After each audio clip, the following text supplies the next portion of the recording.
The rain in Millfield didn't wash things clean. It just made the gray pavement slick and the old leaves stick to the ground like stubborn memories. It was a Tuesday night, the kind where people were already inside with their curtains drawn. Televisions flickering blue light against the windows. Nobody was really watching the street. That was probably why nobody heard the struggle until it was too late. The house at the end of Elm Street was the biggest one on the block. It belonged to a man named Arthur Thorne. Arthur was the kind of guy everyone knew, but nobody really knew. He was wealthy, drove a car that cost more than most people's houses, and kept to himself. He had adopted a boy a few years back, a quiet kid named Leo. People would see them sometimes, walking to the grocery store. Arthur would walk 2 steps ahead, looking important, and Leo would trail behind, looking at his shoes. Around 7 p.m., the neighbor's dog started barking. It wasn't a casual, "I see a squirrel" bark. It was a frantic, non-stop noise that made Mrs. Gable next door slam her window shut. She yelled at the dog to be quiet, but the animal wouldn't stop. Then, the dog went silent. That was the weirdest part. It just stopped, like something had scared it into stillness. Inside the Thornes' house. The grandfather clock in the hallway chimed 7 times. It was a deep, resonant sound that usually made the house feel warm and solid. But tonight, the house felt cold. The study door was slightly ajar. Inside, the air smelled of old wood and something metallic like a handful of pennies. Arthur lay on the floor. He wasn't moving. The heavy brass lamp from his desk was on the ground next to him, bent in a way that brass shouldn't bend. There was blood on the expensive Persian rug, soaking into the intricate patterns, turning the reds and blues into a dark, sticky purple. He was gone. Upstairs, in his small bedroom, 12-year-old Leo was sitting on the edge of his bed. He didn't look like a kid who had just been in a fight. He looked like he was waiting for a school bus. He was wearing a plain white t-shirt and jeans. There was a smudge of red on his sleeve, but he didn't try to wipe it off when the police sirens finally wailed in the distance. Cutting through the rain, Leo didn't run to the window. He didn't hide under the bed. He simply stood up, walked to his door, and opened it. He walked down the long hallway, past the family photos that lined the walls. In the pictures, Arthur never smiled. Leo didn't either. They just looked like 2 people posing for a required document. Leo walked down the stairs. The wood creaked under his light weight. He reached the front door, unlocked it, and stepped out onto the porch. Officer Miller was the first one out of the cruiser. He had his hand on his holster, his heart hammering against his ribs. You never know what you're walking into on a call like this. He shone his flashlight toward the house. The beam hit the porch, and there was the boy, just standing there. Rain dripping from his hair onto his shoulders. Police. Miller shouted, though it was obvious the kid saw the car. Stay right there. Leo didn't move. He didn't put his hands up. He didn't say, "I didn't do it." He just watched Miller approach. Another officer, a younger guy named Officer Evans, came around the side of the house, his gun drawn. They met on the porch, breathless from the sprint and the tension. "Where is he?" Miller asked, his voice sharp. "Where is Arthur?" Leo turned his head slightly toward the open front door. "Inside," the boy said. His voice was soft, calm. To calm. Study. Miller pushed past the boy, gun raised, and entered the house. Evans stayed on the porch with the kid. "Put your hands where I can see them," Evans commanded. Leo slowly raised his hands. They were small hands, clean, except for the dark stains on the knuckles and wrists. It looked like he had been painting with red ink. Evans looked at the boy's hands, then at his face. The kid's expression was blank. It wasn't a look of guilt. It wasn't a look of fear. It was just empty. "Did you do this?" Evans asked, trying to keep his voice steady. Leo didn't answer. He just looked past the officer out into the dark, rainy street. Inside, Miller found the study. He saw the body. He saw the blood. He saw the overturned lamp. He keyed his radio. "Dispatch, I need a bus and CSI immediately. We have a male dua. It's bad." He paused, looking at the brutality of the scene. "And secure the perimeter. We got the suspect. The word suspect hung in the air. When Miller came back outside, his face was pale. He looked at Leo differently now. He didn't see a sad foster kid anymore. He saw a criminal. He pulled out his handcuffs. They clicked loudly in the quiet night. "Turn around," Miller said. Leo turned around without hesitation. He put his hands behind his back. As the cold metal cuffs clicked around his wrists, he didn't flinch. He didn't cry. He didn't ask for a lawyer or his mom. He just stood there, letting the rain soak through his shirt. By the time they led him to the back of the police car, a small crowd had gathered on the sidewalk. Neighbors in raincoats holding umbrellas, whispering to each other. They stared at the boy sitting in the back of the cruiser, the blue and red lights flashing across his pale face. "Is that Leo?" one woman whispered. "The quiet one?"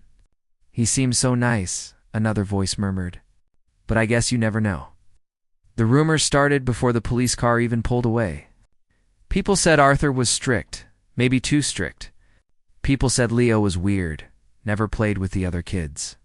The story was writing itself in their heads: the loner kid, the rich, strict dad, the explosion of violence. At the station, things moved fast and slow at the same time. They took Leo's clothes and bagged them as evidence. They gave him a jumpsuit that was too big. They sat him in a small, gray interrogation room. It was freezing in there. Detective Reynolds came in. He was a veteran, a guy who thought he could read anyone. He sat down across from Leo. He put a folder on the table, but he didn't open it. He just looked at the boy for a long time.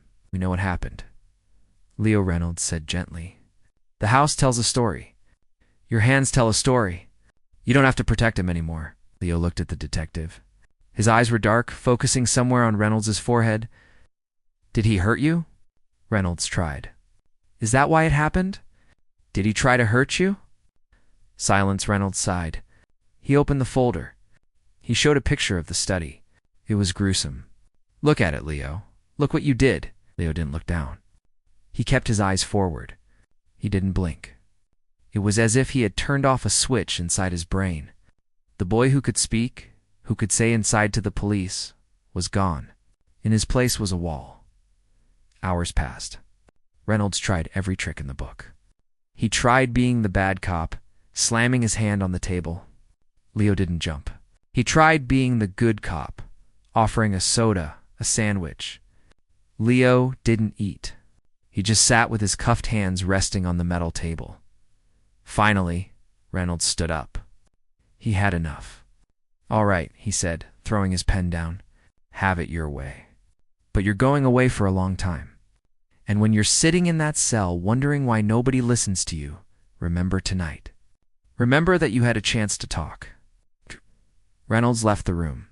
He stood in the hallway with the DA, a sharp-looking woman named Ms. Gable. She was looking through the one-way glass at the small boy sitting alone. "He isn't talking?" she asked. "Not a word," Reynolds said, rubbing his tired face. "Not a confession, not a denial. Nothing." Miss Gable watched Leo. She had seen a lot of kids in trouble.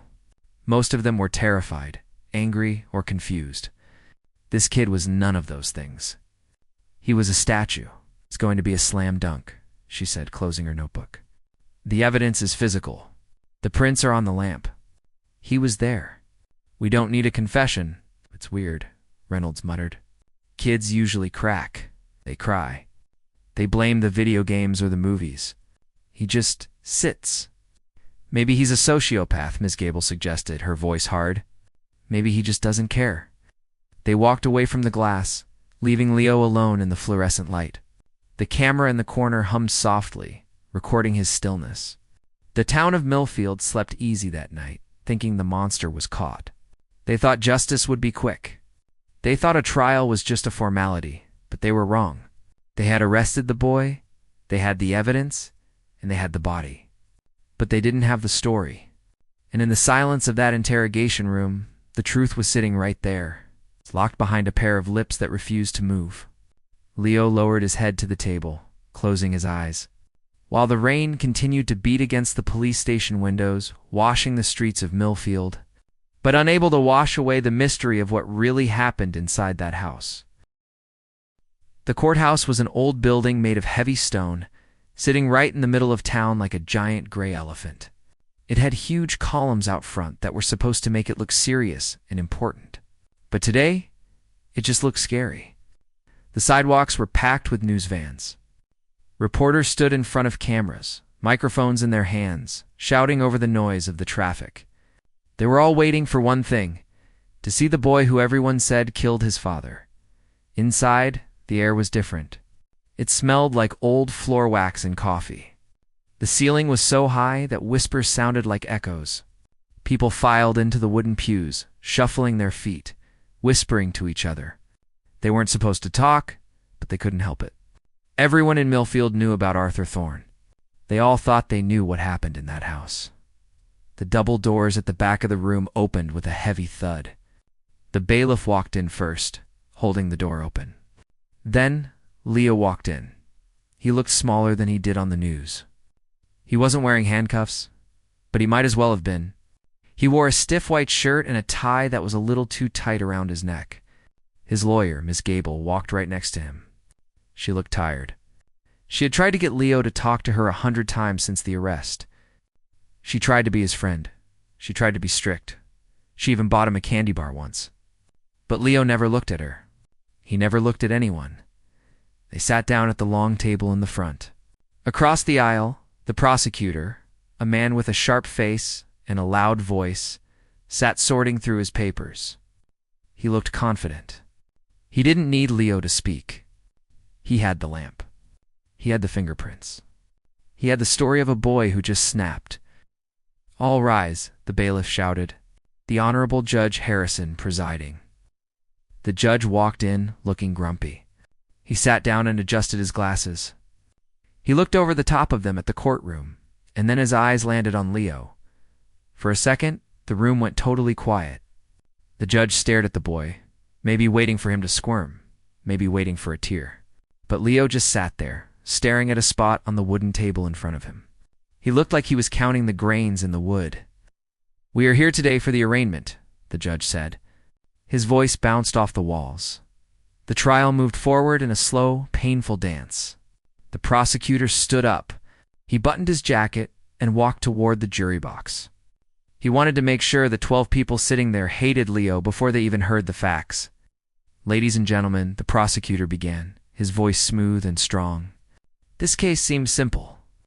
On the outside, it looks like a tragedy. A respected man, dead. A young boy, alone. But we are not here to judge a tragedy. We are here to judge a crime, and the crime is cold-blooded murder." He walked back and forth in front of them, his hands clasped behind his back. "The defense wants you to think this boy is a victim. They want you to feel sorry for him because he's an orphan. But look at the evidence. Look at the violence required to swing that lamp. Look at the silence required to stand over a dying man and say nothing." He pointed a finger at Leo. "That silence? That isn't fear. That is arrogance. That is the silence of someone who thinks he is above the law. Someone who thinks he doesn't owe us an explanation." People in the gallery nodded their heads. A woman in the front row wiped a tear from her eye, not for Leo, but for Arthur. The prosecutor had painted a picture, and it was a terrifying one. Leo, the monster in a child's skin. Then it was Ms. Gable's turn. She stood up, smoothing her skirt. She felt sick to her stomach. She knew the jury was already against her.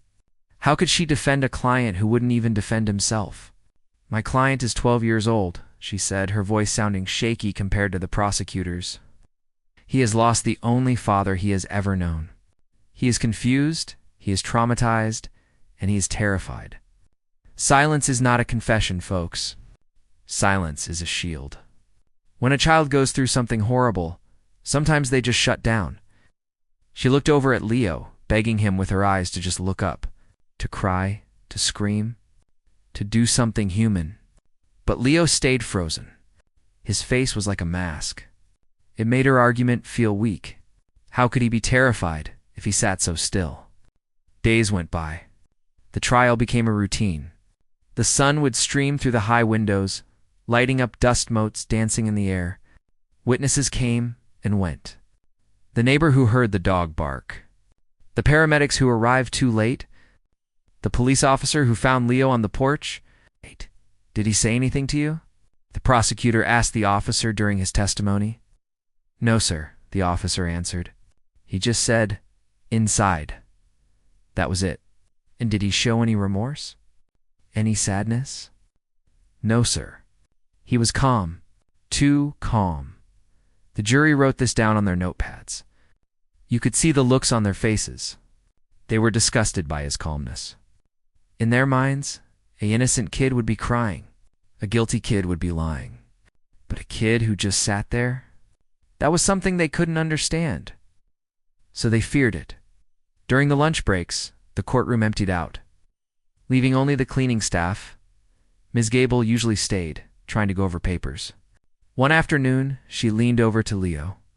Leo, she whispered, they are going to lock you up for a very long time. The judge isn't going to be nice to you if you don't show him you care. Just give me something. Just tell me, was he mean to you? Did he hurt you? Leo turned his head slowly. For the first time, he looked right at her. His eyes were deep and dark like wells without a bottom. He didn't look angry. He looked incredibly sad.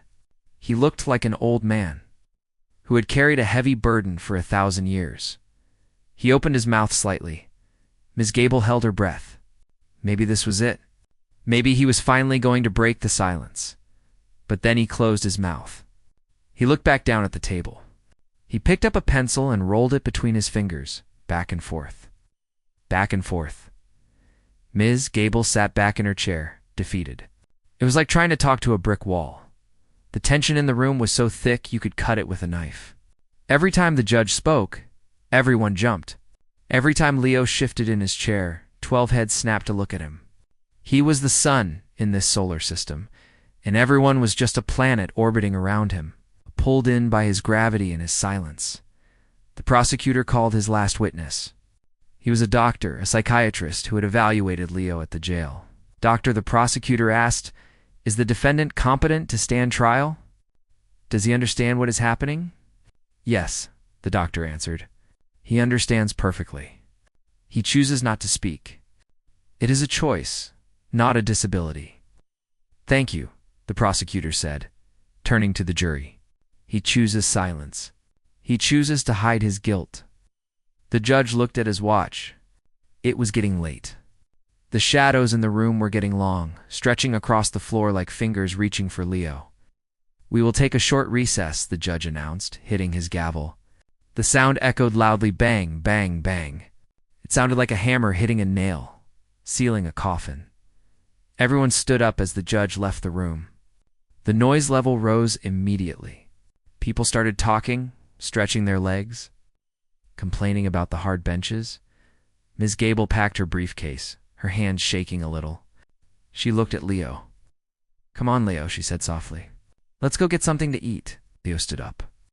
He walked out of the courtroom, surrounded by guards, but he looked like he was walking alone. He didn't look at the reporters screaming his name as he walked down the hallway. He didn't look at the cameras flashing in his face. He just stared at the floor, watching his own feet move, one step at a time. The trial was almost over. The verdict was coming, and everyone knew what the verdict would be. The silence that protected Leo was also the thing that was burying him. The boy who wouldn't speak was about to be written off by the world as a lost cause, a monster without a soul. They thought they knew the whole story. They thought a quiet kid was just an empty kid. But they were about to find out that silence isn't empty. It's heavy, and it's full of secrets. The days inside the courtroom were starting to bleed together like watercolors left out in the rain. The wooden benches felt harder, the air felt thicker, and the eyes of the jury felt heavier. Every person in the room was tired, but nobody could leave. They were all trapped in this slow-motion train wreck, waiting for the inevitable crash. The prosecutor, Mr. Vance, was pacing again. He loved to pace. It gave him time to look at the jury, then at the judge, and finally, to point a dramatic finger at Leo. He was in his element now. He had spent the last few days tearing apart Leo's life, piece by piece. You have heard the evidence, Vance said, his voice rising and falling like a roller coaster. "You have heard the medical examiner talk about the force of the blow. You have heard the neighbors talk about the boy's temper. But most importantly, you have seen his behavior." Vance walked over to the defense table and stood right in front of Leo. He didn't touch him, but he leaned in close, invading the boy's space. Leo didn't blink. He kept his eyes on the empty chair in front of him, as if he was watching a ghost sitting there. "Look at him, Vance," said to the jury. "Weeks have gone by. We have discussed his life, his foster father's death, and his future. And yet, not a word. Not a single apology. Not a tear. Is this the behavior of a child who made a terrible mistake? No, this is the behavior of a predator. This is a boy who feels nothing." Ms. Gable, Leo's lawyer, stood up quickly. "Objection. He is badgering the witness." "I'll rephrase," Vance said smoothly, turning his back on Leo. "The state rests, Your Honor. We believe the facts are clear. The monster isn't hiding in the closet. He is sitting right there at the defense table." The word monster hung in the air. It was a heavy, ugly word. A few people in the gallery nodded. You could see it on their faces. They wanted to be scared of Leo because it was easier than feeling sorry for him. If he was a monster, they didn't have to wonder why a 12-year-old would kill someone. They could just lock him up and throw away the key. Judge Harrison nodded slowly. "Very well. The defense may proceed." The room went quiet. It was Miss Gable's turn. She didn't have any witnesses. She didn't have any experts to say Leo was crazy. She didn't have any alibis. She only had Leo, and he was a wall of stone. She stood up, adjusting her glasses. She felt the weight of the room pressing down on her shoulders. She walked over to Leo and put a hand on his shoulder. She could feel how tense his muscles were, like a coiled spring ready to snap. "Leo," she said softly, "it is time. You need to tell them. You need to tell them what happened in that house. They need to hear it from you." She looked at him with pleading eyes. She wasn't just a lawyer anymore. She was a mother, a human being begging another human being to save himself. "If you don't speak now, you might never get another chance. Please, Leo, just give them a sentence. Just give them a reason to doubt." Leo turned his head slowly. He looked at her. It was the same look he had given her 100 times, a look full of sadness, but full of a strange kind of resolve. He didn't look at the jury. He didn't look at the judge. He just looked at her then. He shook his head. Just a tiny movement from side to side. Ms. Gable's shoulders dropped. She let out a breath that sounded like a deflating balloon. She had nothing left. She couldn't force words out of his mouth. "The defense rests, Your Honor," she whispered. It was over. The silence that had protected him was now the thing that had condemned him. The closing arguments were a blur of noise and anger. The prosecutor screamed about justice and safety. Ms. Gable whispered about doubt and the complexity of the human heart, but her voice was drowned out by the reality of the evidence. Finally, the judge gave the jury their instructions. He told them how to weigh the facts. He told them that they had to be sure beyond a reasonable doubt. But everyone knew there was no doubt. The evidence was a mountain, and Leo was standing at the bottom of it. The jury left the room. The heavy oak door clicked shut behind them. The courtroom emptied out, but nobody went far. People gathered in the hallway, eating stale sandwiches from vending machines and checking their phones. They were waiting for the verdict. It didn't take long, 50-7 minutes. That was all it took. Usually, when a jury comes back that fast, it means a guilty verdict. Everyone knew it. The reporters ran back into the room. The bailiff straightened his tie.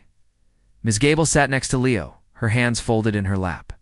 She didn't try to talk to him anymore. She just sat there, staring at the back of the person in front of her. The side door opened. The jury filed in. They looked tired. They looked solemn. They wouldn't make eye contact with Leo. They sat down, shuffling their papers. The clerk stood up. She held a piece of paper in her hand. The room was so quiet, you could hear the air conditioning humming. On the count of murder in the first degree, the clerk read. Her voice was clear, cutting through the tension like a knife. "We find the defendant." She paused for a split second. It felt like an hour. "Guilty." The word exploded in the room. A gasp went up from the gallery. Someone started crying. It was a sharp, loud sound that made the judge bang his gavel. "Order," he shouted. "Order in the court." Ms. Gable put her head in her hands. It was done. He was going to prison. He was going to be locked away for the rest of his childhood and maybe even longer. The legal system had worked exactly the way it was supposed to. The bad guy was caught. The monster was caged. But Leo didn't react. He didn't gasp. He didn't cry. He didn't look surprised. He just sat there, staring at his hands. It was as if he had expected this all along. It was as if this was the script he had written in his head, and he was just watching it play out. The judge cleared his throat. He looked down at Leo over his spectacles. He was a serious man who had seen many criminals come through his courtroom. He usually gave a stern lecture before sentencing. He wanted the criminal to understand the gravity of their actions. "Leo Thorne," the judge began, "you have been found guilty by a jury of your peers for a heinous crime. The evidence against you was overwhelming. Your lack of remorse, your refusal to engage with these proceedings, suggests a hardness of heart that is rarely seen in one so young." The judge leaned back in his big leather chair. "Usually, I would ask the defendant if they have anything to say before I pass sentence. I would ask for a statement, an apology, or an explanation. Given your history of silence in this court, I see no reason to ask." The judge picked up his pen. He was ready to write the number of years down. He was ready to send Leo away to a gray, cold cell where he would never hurt anyone again. However, the judge added, his voice dropping a bit, "Procedure must be followed. Mr. Thorne, stand up." The bailiff came over and touched Leo's elbow. Leo stood up. He was still small, but he stood up straight. He didn't look at the floor anymore. He looked straight ahead. "Do you have any words to offer this court?" the judge asked. He didn't really expect an answer. He was already reaching for his sentencing book. "If not, I will proceed with the sentencing." The room held its breath. The scribbling of the court reporter paused. Even the reporters in the back row stopped whispering. Leo took a deep breath. His chest rose and fell.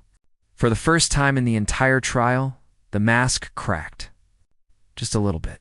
He wasn't looking at the judge. He was looking past him, looking at the flag on the wall, or maybe the ceiling. He moved his hands. They had been resting on the table, but now he brought them up. He wasn't reaching for a weapon. He wasn't reaching for a lawyer. He was just reaching out, palms open. Ms. Gable looked up, her eyes wide. The prosecutor stopped looking at his papers. The judge froze, his pen hovering over the paper. Leo opened his mouth. The silence that had been his shield for months was about to break. The courtroom was about to hear the only thing that mattered more than the evidence. They were about to hear the truth. And nobody was prepared for what was going to come out. The sound that filled the room wasn't a shout or a scream. It was the soft scuff of a chair sliding against the wooden floor. Everyone froze. The court reporter stopped typing. The judge held his pen in midair, hovering just inches above the sentencing paper. For weeks, Leo had been a statue, a blank space in a crowded room. But now he was moving. He stood up slowly. He didn't look angry, and he didn't look like a crazy person. He looked tired. He looked like a heavy weight had been sitting on his shoulders for a very long time. He was finally ready to try and stand up straight. Ms. Gable, his lawyer, stared at him with wide eyes. She reached out and gently grabbed his sleeve, whispering frantically, "Leo, stop. Don't do it. You have the right to remain silent. Let me try to appeal. Please, sit down." But Leo gently pulled his arm away. It wasn't a rough move. It was firm. He looked at her for a brief second, and his eyes said, "Asterisk, it's okay. I have to do this." Asterisk then, he turned away from her and faced the judge. The boy was small in the big courtroom. He had to walk around the heavy table to get to the open space in the middle. His shoes echoed on the floor, tap, tap, tap. Every step seemed to take a lifetime. The jury members leaned forward in their seats. They had spent days looking at the back of his head. Now, for the first time, they were seeing his face. He walked toward the podium where the witnesses had stood. It was tall, made of dark wood. Leo was too short to reach the microphone properly. He had to step up on the little box they kept there for shorter people. As he stepped up, the metal chain of his handcuffs, his hands were cuffed in front of him, clinked against the metal stand. The noise rang out like a bell in the quiet room. He leaned in close to the microphone. A sharp squeal of feedback pierced the air, making everyone flinch. Leo didn't even blink. He waited for the noise to stop. He took a deep breath. His chest hitched a little, like he was holding back a sob, but his face remained serious. "I am not guilty of murder," Leo said. His voice was cracking. It was the voice of a boy who was growing up too fast, raspy and dry from not speaking for so long. The words were simple, but they hit the room like a physical blow. A murmur rippled through the crowd. The prosecutor, Mr. Vance, stood up abruptly. "Objection," he yelled. "He has already been found guilty. There is no taking the stand now." The judge banged his gavel, but he didn't look angry. He looked confused. "Sit down, Mr. Vance. The boy has been silent for this entire trial. I will hear what he has to say before I finalize the sentence. This is highly irregular, but proceed." Leo looked away from the judge and looked straight out at the crowded room. He didn't look at the jury. He looked at the people sitting in the pews, the neighbors, the reporters. "I know what it looks like," Leo continued, his voice getting a little stronger. "I know the blood was on my hands. I know the lamp was there. I know I didn't cry. I know you all think I am a monster." He swallowed hard. You could see a vein pulsing in his temple. He was terrified, but he was doing it anyway. "But I did not kill him because I hated him," Leo said. "I didn't kill him because he was mean to me." "He wasn't mean, Arthur. He was the only person who ever wanted me." The room was dead silent now. The air conditioning seemed to have stopped blowing. The only sound was the soft hum of the lights overhead. "He was sick," Leo said softly. "Really sick." Miss Gable put her hand over her mouth. She looked down at her file, her brain racing. She remembered the medical records. She remembered the pills in the cabinet.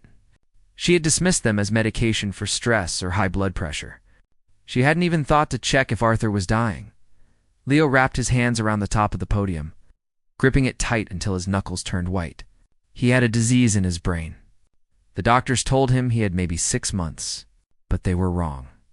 It was getting faster. He was forgetting things. He was falling down.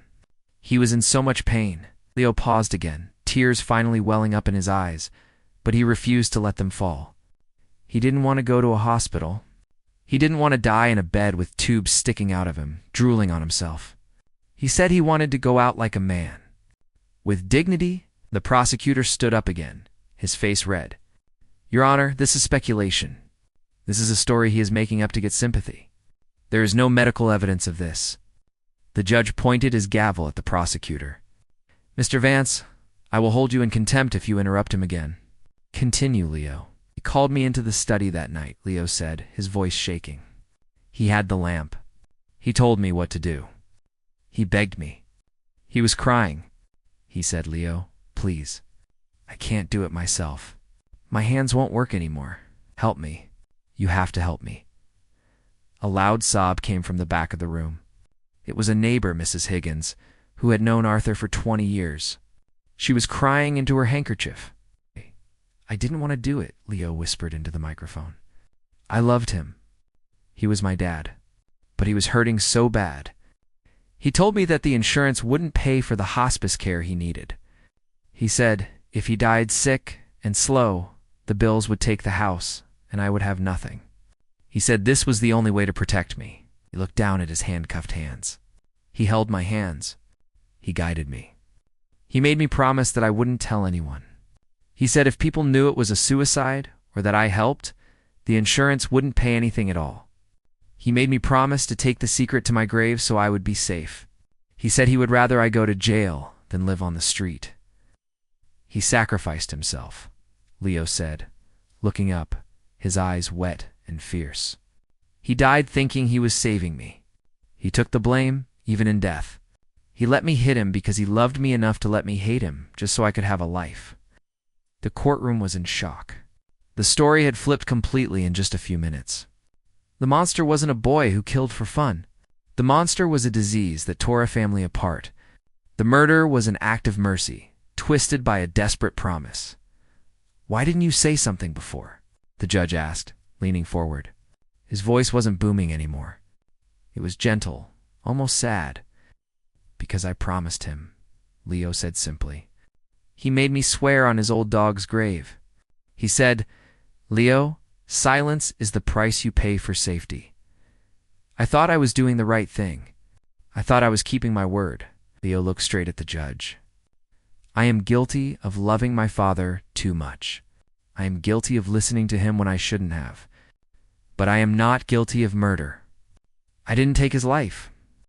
I just helped him let it go." He stepped back from the microphone. He had nothing else to say. He stood there, a small boy in a big shirt, exhausted by the truth. The chains on his wrists felt heavier than ever now, not because of the weight of the metal, but because of the weight of the story he had been carrying alone.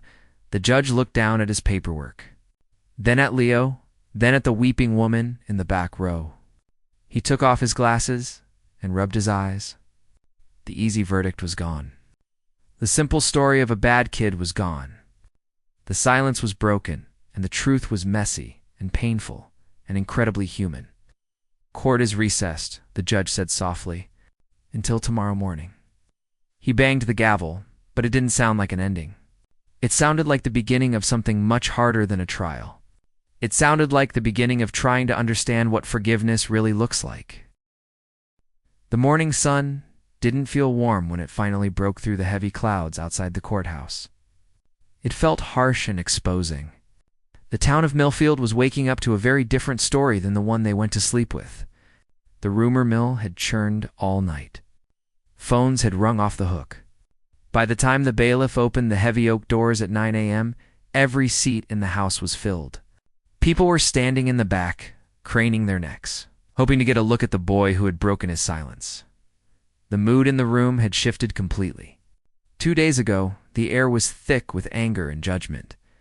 Today, it was heavy with sadness and confusion. The woman who had sobbed in the gallery the day before, Mrs. Higgins, was sitting in the front row. She had a box of tissues in her lap, and her eyes were red and puffy. She wasn't looking at Leo with fear anymore. She was looking at him like he was her own grandson. The judge walked in, but he didn't have the same stern look on his face. He moved slowly, like a man carrying a heavy box. He sat down and spent a long time shuffling papers, avoiding eye contact with the people in the room. Everyone knew this wasn't going to be a normal day in court. The prosecutor, Mr. Vance, stood up. He looked different, too. His perfect suit seemed a little loose, and his usually confident voice sounded shaky. He had spent the night checking records. He had found the hospital visits Arthur had tried to hide. He had found the terminal diagnosis that Arthur had kept secret to protect his assets. The narrative of the sociopathic boy had fallen apart. "Your Honor," Vance started, clearing his throat. "After reviewing the new statement made by the defendant, in verifying certain medical records that were previously overlooked, the state wishes to reconsider its position." A murmur went through the crowd. The prosecutor never gave up. That was his job. But here he was, looking defeated. "We cannot, in good conscience, proceed with a verdict of first-degree murder," Vance continued, staring at his notes. "The evidence suggests a complex situation of coercion and extreme distress. Therefore, the state moves to dismiss the charge of murder in the first degree. We offer a plea to the lesser charge of involuntary manslaughter." Ms. Gable stood up instantly. "We accept the plea, Your Honor." It was a victory in a way. Involuntary manslaughter meant a maximum of 4 years. It meant Leo wouldn't die in prison. It meant he had a future. But it also meant he was still a convicted felon. It meant he was still punished for an act of mercy that he never should have had to commit. The judge nodded slowly. So ordered, he looked over at Leo. "Leo Thorne, having pled guilty to involuntary manslaughter, it is my duty to sentence you." The room went quiet. The judge took off his glasses and looked directly at the boy. This wasn't the time for legal talk. This was the time for the truth. "Leo," the judge began, his voice echoing softly. "I have been on this bench for 30 years. I have seen thieves, liars, and violent people. But I have never seen a case that broke my heart quite like yours." He leaned forward, resting his elbows on the desk. "You were put in a position no child should ever be in. You were asked to carry a burden that would crush an adult. You honored your father's wish, and in doing so, you sacrificed your own childhood. You sat in this room, surrounded by people who hated you, and you said nothing to protect a man who was already gone. That is not the act of a monster. That is the act of profound, tragic love." Leo listened, but his face was still calm. He had cried all his tears in the interrogation room weeks ago. Now he was just listening. "The law must be upheld," the judge continued. "We cannot have people taking lives, even for mercy. But the law must also have a heart. You have suffered enough. You have lost your father, you have lost your home, and you have lost your freedom. I will not take away your future, too. I sentence you to 4 years in a juvenile facility," the judge announced. "However, given the extreme circumstances, I am suspending that sentence. You will be released into the custody of the State Child Services immediately. You will serve 2 years of probation and undergo mandatory counseling to help you heal from this trauma." The gavel banged. It was over. It took a moment for the room to realize what had happened. Leo wasn't going to jail. He was going home, more at least, to a new home. "Ms." Gable let out a breath she felt like she'd been holding for months. She reached over and squeezed Leo's shoulder. He didn't smile, but his shoulders dropped 2 inches. The weight was finally gone. As they prepared to leave, Mrs. Higgins stood up from her seat in the gallery. She was an old woman, a bit frail, with gray hair and a kind face. She had lived next door to Arthur for years. She had watched Leo grow up from her window. She had never spoken to him. But she knew the rhythm of his life. She walked down the center aisle, past the reporters who were frantically typing on their laptops. She walked right up to the railing where Leo stood. "Excuse me," she said, her voice trembling a little. The bailiff started to step forward, but the judge waved him back. Mrs. Higgins looked at Leo. "I baked a pie," she said simply, holding up a basket. "It's apple. It's Arthur's favorite recipe." Leo looked at the basket. He looked at the old woman's face. For the first time in his life, he saw a neighbor who wasn't looking at him with suspicion. He saw someone who saw the hurt, not the crime. "Thank you," Leo whispered. It was the first time he had said thank you in a long time. "Oh, I don't have much," Mrs. Higgins said. "But I have a spare room. It's small, but it's warm. And, well, if you need a place to stay until they find you a proper home." "My door is open." The courtroom went silent again. This was the kind of thing that happened in movies, not in real life. But the judge didn't stop her. The prosecutor didn't object. Everyone just watched.